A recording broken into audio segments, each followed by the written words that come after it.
It's so important to let go and let God take over our lives. Imagine that you're all tied up with ropes and you can't move. That's how it is when we try to do everything ourselves.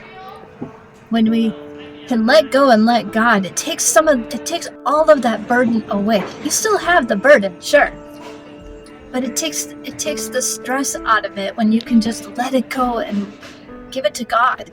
And that's what we need to do with our everyday lives, is just commit our entire life to God. Because when we do that, it just makes these little struggles, not be so much.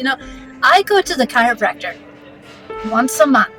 And a couple of years ago, Phil and I were in an accident, and we barely had any damage at all to our bodies. And my chiropractor said that the reason why I recovered so quickly is because I have been going to the chiropractor. And so that's how we can be when we commit to God. We can already be prepared for whatever comes to us. A lot of people, they only go to church and then they barely study.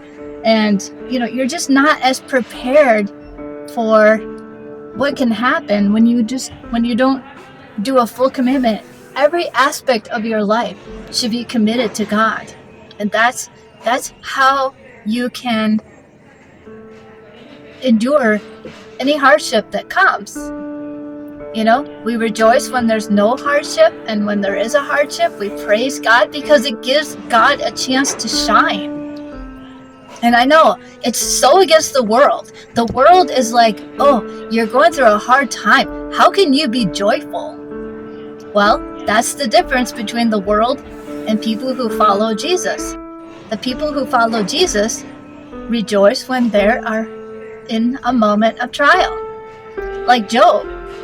Job went through trials, and look at the outcome. He proved that he was a dedicated disciple of God.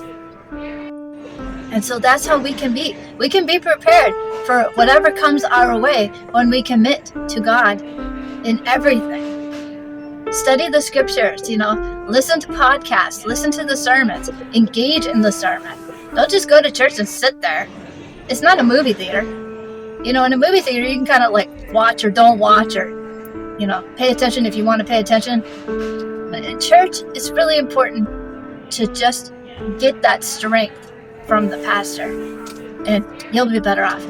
And God bless you.